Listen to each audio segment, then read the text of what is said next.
Kummaripalem centre నుంచి దాదాపుగా ఆ స్కూల్ దాకా లాక్కెళ్ళిపోయాడు అంతే. ఇక్కడి నుంచి మోకాళ్ళు కింద మొత్తం ప్యాంటు చిరిగి ముక్కలైపోయింది. ఇప్పటికో మచ్చ కనబడుతుంది అది కింద. కాకపోతే అట్లాగే చీలిపోతుంది, చీలుకుపోతుంది భారీగా. అట్ట కనబడుతుంది ఆ చేతి మీద విజువల్ చూస్తే. కింద పడ్డప్పుడు అట్ట ఉండదు, ఈడ్చికెళ్తే వస్తుంది అది. అదే వాహనం ఈడ్చికెళ్ళింది. ఇప్పుడు ఇందులో చూపెడుతున్న విజువల్ ఇట్ట డొల్లుకెళ్ళటం. అది ఇలాగా చిరుగుపోవాలంటే ఇట్లా ఈడ్చికెళ్ళాలి వెహికల్. ఇక్కడ ఒక కన్ఫ్యూజన్ ఉంది. సరే అదేంటనేది రేపు ఫర్దర్ గా వీళ్ళు ప్రూవ్ చేయాలి. అది ఒకటి. రెండోది ఆల్రెడీ ట్రాన్స్పోర్ట్ డిపార్ట్మెంట్ వాళ్ళు వెరిఫై చేశారు.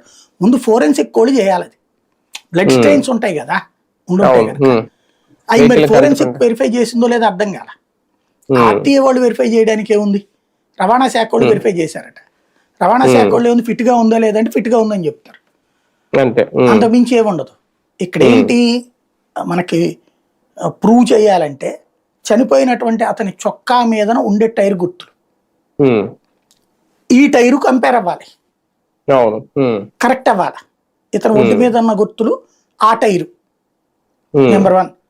రెండోది వచ్చేటప్పటికి ఈ బ్లడ్ స్ట్రెయిన్స్ దానికి ఆ టైర్లకి